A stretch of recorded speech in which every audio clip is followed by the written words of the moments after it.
Hello friends, तो हमारे पास आज एक बहुत इंपॉर्टेंट कंपनी है जो कि एनबीसीसी है, जिसे हमने पहले भी कवर किया था।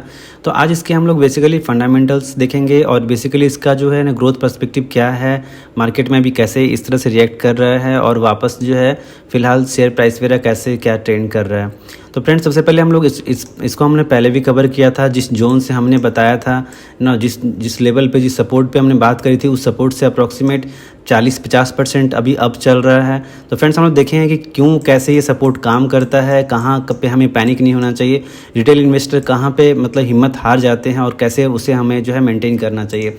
तो आज हम लोग सबसे पहले देखेंगे कि यहाँ पे जिस लेवल पे हमने जो है जहाँ पे कि कवर अप किया था, जो एक सपोर्ट लेवल था, वहाँ से कैसे आगे बढ़ता है मार्केट और कैसे कैसे रिएक्ट करता है।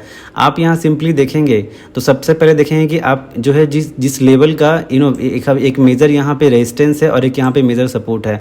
और डेफिनेटली ये सपोर्ट और का एक वजह बहुत पहले भी होता है, जहाँ पे कि आप देख सकते हैं ना, प्रीवियस ये सपोर्ट यहाँ पे बना के रखा था और डेफिनेटली मार्केट गिरते गिरते यहाँ पे आता है और यहाँ से वापस एक स्ट्रॉन्ग साफ सपोर्ट लेता है और फिर वापस ऊपर की ओर जाना चाहता है।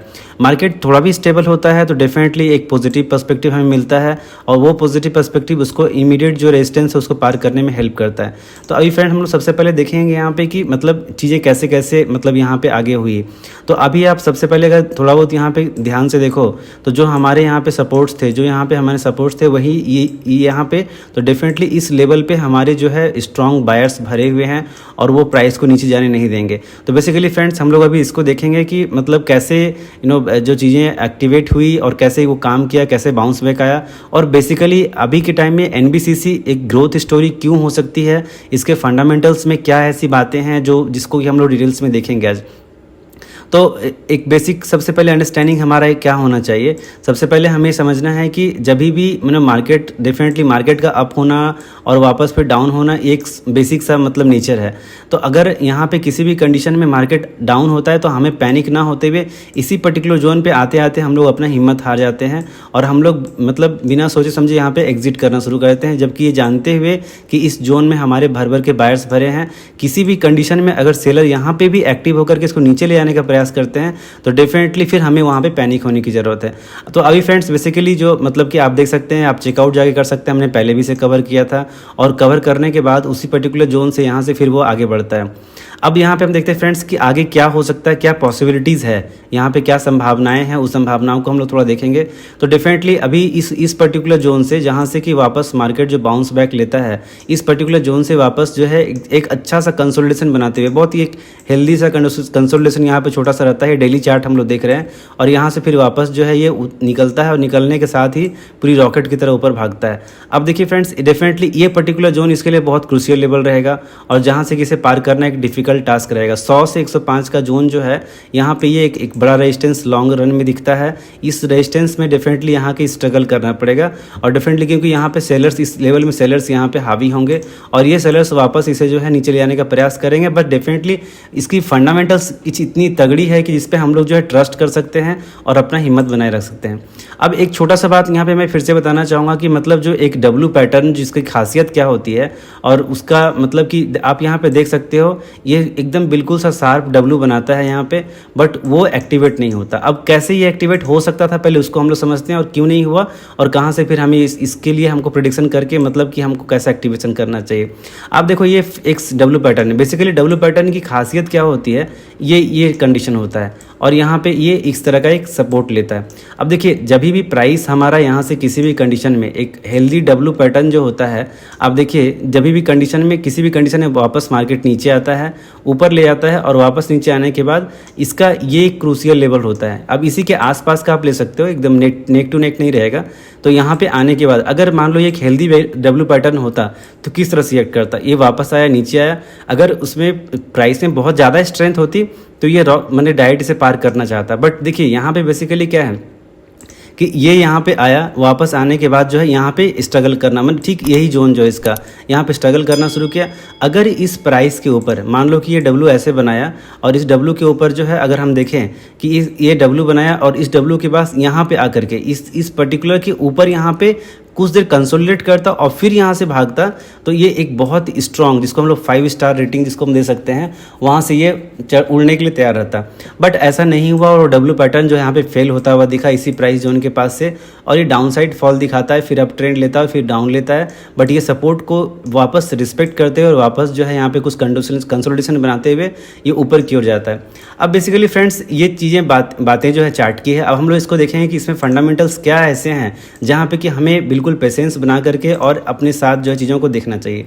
अब आप वापस हम अगर देखें इस चार्ट के ऊपर, मतलब यहाँ पे हम लोग कुछ इसकी जो बेसिक फंडामेंटल्स उसकी बातें करेंगे, तो बहुत सारी चीज़ें हैं जो कि हमें नोटिस करने की ज़रूरत है।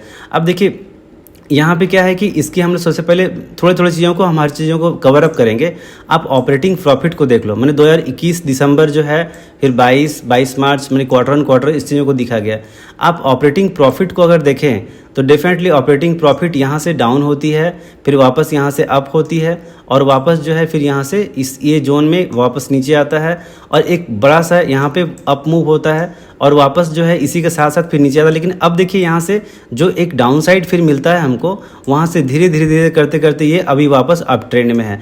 तो ये चीज़ें जो है हम लोग यहाँ पे देख पाते हैं, और इसी का एक्शन जो है वो चार्ट के बिहेवियर पे दिखना शुरू होता है। अभी आप इसी के साथ साथ जो है मतलब फर्दर आप profit after tax, before tax हो गया, नेट प्रॉफिट पे हम लोग देखते हैं। नेट प्रॉफिट पे देखिए कैसी चीज़ें बहुत क्लियर कर दिखती है। नेट प्रॉफिट जो है हमारा डेफिनेटली यहाँ से अगर आप कवर अप करेंगे तो नेट प्रॉफिट जो है यहाँ पे आते आते यहाँ कहीं माइनस में होता है, यहाँ पे बहुत स्ट्रगलिंग होता है, धीरे धीरे करते करते वापस फिर जो है एक क्वार्टर बहुत अच्छा होता है ये, और उसके बाद फिर डाउन साइड होता है। अब देखिए फिर से वापस मेरा जो पैटर्न है ये वापस ऑपरेटिंग प्रॉफिट हमारा बढ़ता हुआ यहाँ पे दिख रहा है। तो यहीं से हम लोग पकड़ते हैं कि चीज़ों में कहाँ पे स्ट्रेंथ है, कहाँ पे वीकनेस। मतलब इन जनरल क्या होता है कि एक सपोर्ट, एक रेजिस्टेंस, इसी के बीच में प्राइस काम करता है, कभी इसके ऊपर कभी इसके नीचे, इस तरह से जाता है, और ये बेसिक बिहेवियर है। और हम लोग का ये फंडामेंटल्स जो होता है, यही फंडामेंटल्स चार्ट पे किसी न किसी कंडीशन में हमें दिखना शुरू होता है। अब अगर आप ईपीएस की बात कर लो, नॉर्मल ईपीएस देखिए, आप यहाँ पे एक बेसिक ट्रेंड में आता है, माइनस में आता है, वापस स्टेबल होता है, फिर प्लस में आता है, फिर वापस देखिए यहाँ से फिर वीकनेस दिखाता है, और फिर से वापस जो है ये वापस जो है अपने जगह पे आ गया। तो एक बार जो है हमारा सपोर्ट, एक बार रेजिस्टेंस, एक बार वापस आता है, डाउन होता है तो फिर नीचे आता है, फिर वापस प्लस होता है तो ऊपर जाता है। तो इसी पैटर्न पे काम करता है। अब आगे देखिए प्रॉफिट लॉस की अगर हम लोग बातें कर ले, तो प्रॉफिट लॉस, सेल्स ग्रोथ वगैरह अगर आप देखेंगे तो ग्रेजुअली आपको यहाँ पे, अब देखिए क्यों हमें यहाँ पे बने रहना चाहिए, हमें हिम्मत नहीं हारना चाहिए।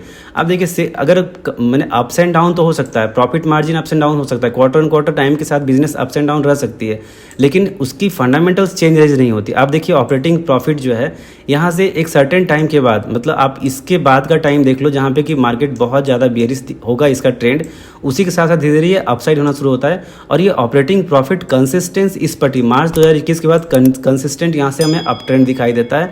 तो कहीं पे भी इस जगह पे वीकनेस नहीं है। आप उसी तरह से जो हमारा ऑपरेटिंग मार्जिन है उसका भी उस तरह से मतलब ट्रेंड हम देख सकते हैं। इसी के साथ साथ जो है नेट प्रॉफिट की हम लोग बात करेंगे, मतलब आप वीडियो में बने रहें, देखें कि हाँ कैसे चीज़ें काम करती है। नेट प्रॉफिट पे अगर आप बातें करो यहाँ पे, तो डेफिनेटली आप यहाँ पे एक अप ट्रेंड रहता है, यहाँ पे शेयर अच्छा बूम करता है, वापस जो है हमारा नेट प्रॉफिट कम होता है तो वापस फॉल करता है, और ऐसे करते करते फिर से वापस ये अप ट्रेंड में जा रहा होता है। तो हमारा जो है एक अच्छी कंपनी की खासियत क्या होती है कि वो डाउन साइड रह सकता है लेकिन लंबे समय तक के लिए नहीं, और वापस फिर से जो आपको ये दिखाएगा। तो वापस फिर से मैं वही बात बताऊंगा कि एक आपका अप साइड होता है, एक डाउन साइड। हर कंपनी के एक अच्छे दिन होते हैं, बुरे दिन होते हैं, और आपका जो अच्छे दिन में आपको ऊपर में ट्रेंड दिखाई देगा, बुरे दिन में फिर नीचे आएगा, फिर अच्छे दिन में फिर ऊपर जाएगा, ऐसे करते करते करते करते ग्राफ अप साइड होता है। अब देखिए अगर ये किसी भी कंडीशन में मान लो कि इसके मतलब जो चार्ट में वीकनेस दिख रही हो दिखती, तो डेफिनेटली यहाँ पे ये धीरे धीरे अप होता हुआ दिखाई दे रहा है, और उसी के साथ साथ हमें शेयर प्राइस भी अप होता हुआ दिखता है। ईपीएस की बात कर लो, ईपीएस में डेफिनेटली जहाँ पे मतलब यहाँ पे जो है रुपये में नहीं पैसे में थे, वहाँ धीरे धीरे अप होता हुआ डेफिनेटली बीच में एक डिप मारता हुआ फिर वापस यहाँ से ये अप ट्रेंड में होता हुआ और लगभग 2 रुपये के आसपास यहाँ पे जाता हुआ दिख रहा है हमें। अब बेसिकली हम लोग कुछ और बातें कर लें यहाँ पे, तो इसकी जो है आप कंपाउंडिंग ग्रोथ देख लो, ठीक है। कंपाउंडिंग ग्रोथ जो है आप धीरे धीरे जो है यहाँ पे लॉन्ग रन में आपका कम दिखेगा, लॉन्ग रन में आप देख पाओगे कि हाँ आपका कंपाउंडिंग ग्रोथ जो है यहाँ पे थोड़ा सा गड़बड़ है, लेकिन जैसे जैसे चीज़ें आगे बढ़ती आ रही है तो वो सब कुछ आपका धीरे धीरे बढ़ता जा रहा है, और कंपनी की जो ना सेल्स ग्रोथ ये सारी चीज़ें धीरे धीरे करके बढ़ती जा रही है। अब यहाँ पे इसको हम लोग फिर एफ आई और डी आई की जो मैंने होल्डिंग्स है उसको हम लोग देखेंगे, क्योंकि हमारा एनालिसिस कमज़ोर हो सकता है लेकिन एफ आई डी आई जो है बहुत सोच समझ कर वहाँ पर टिकते हैं। अब देखो कंपनी इतनी अप्स हुई, इतनी डाउन हुई, लेकिन यहाँ पे एफ आई जो है स्टार्टिंग से लेकर के हम लोग अगर देखें तो स्टार्टिंग से लेकर के देखें तो एफ आई जो है यहाँ पे 3.8 3.4%, यहाँ से 4%, 4.43, अभी वापस लास्ट क्वार्टर से हम लोग देखें तो 4.11 से 4.15, 4.20 ये यहाँ पे अपना स्टेक अप कर रहे हैं। अगर मार्केट ख़राब होता और प्राइसेस जो है वो डाउन साइड होती और वीकनेस होता तो यहाँ पे कभी भी एफ आई जो अपना स्टेक अप साइड नहीं करते। अब डी आई की बात कर लो, डी आई का भी वही कंडीशन है 9.47, 9.10, और यहाँ के बाद फिर वो यहाँ से धीरे धीरे कर रहे हैं। तो ये जो कोई ना कोई यहाँ पे डंप करता है और कोई ना कोई उसे फिर वापस पंप करता है। तो यहाँ पे ये डी आई थोड़े बहुत ढीले कम किए हैं, वहाँ पे एफ आई थोड़ा सा टाइट किए हैं। पब्लिक होल्डिंग्स की अगर बातें करें तो यहाँ पे धीरे धीरे जो है वो ऑलमोस्ट जो है यहाँ लास्ट फ्यू क्वार्टर्स में अप्रॉक्सीमेट जो है आप इसको देखो तो आसपास सेम दिखता है। तो ओवरऑल अगर आप देखें तो ये समझने वाली बातें होती है, और मतलब कि इसे हमें एनालिसिस करना होता है कि ओवरऑल कंपनी जो है किसी भी कंडीशन में फंडामेंटल्स जो कंपनी के ख़राब अगर नहीं है तो हमें वहाँ पर कॉन्फिडेंट देना होता है। और उसी चीज़ को दिखाते हुए प्राइसेज में अगर हम लोग वापस आते हैं तो यहाँ पर हमें जब फंडामेंटल्स अगर हमारे ख़राब नहीं है तो डेफिनेटली जो जिस पैटर्न पर काम कर रहा है हर चीज़ एक कॉन्सेप्ट के साथ ही चलता है। तो हमें यहाँ पे विश्वास करना चाहिए कि अगर ये एक अच्छा सा सपोर्ट है तो वापस ये एक सपोर्ट को रिस्पेक्ट करेगा और यहाँ पे हमारी जो है एक अच्छी अपॉर्चुनिटी आनी चाहिए। हम लोग यहाँ पे प्राइसेस की बात नहीं करेंगे क्योंकि कोई ये बाई सेल रिकमेंडेशन नहीं है सेबी का कुछ रेगुलेशंस के हिसाब से, लेकिन हम लोग सपोर्ट और रेजिस्टेंस को हम लोग इंडिकेट कर सकते हैं। तो वापस अब मेरा यहाँ पे एक रेजिस्टेंस रहेगा। ये रेजिस्टेंस अगर मान लो अगर क्वार्टर रिजल्ट्स बहुत अच्छे आते हैं तो इसको ही पार करता हुआ दिख सकता है और वापस फिर यहाँ पे कंसोलिडेशन जोन बना करके फिर से वो आगे चलना चाहेगा। तो ये सारी एक बेसिक जो मतलब अंडरस्टैंडिंग और बेसिक एक एनालिसिस थी फ्रेंड्स। अगर आपको वीडियो थोड़ा सा भी कहीं से अच्छा लगता है तो kindly like share and subscribe जरूर करें। आप ये वीडियो देखने के लिए बहुत बहुत धन्यवाद। Thanks for watching.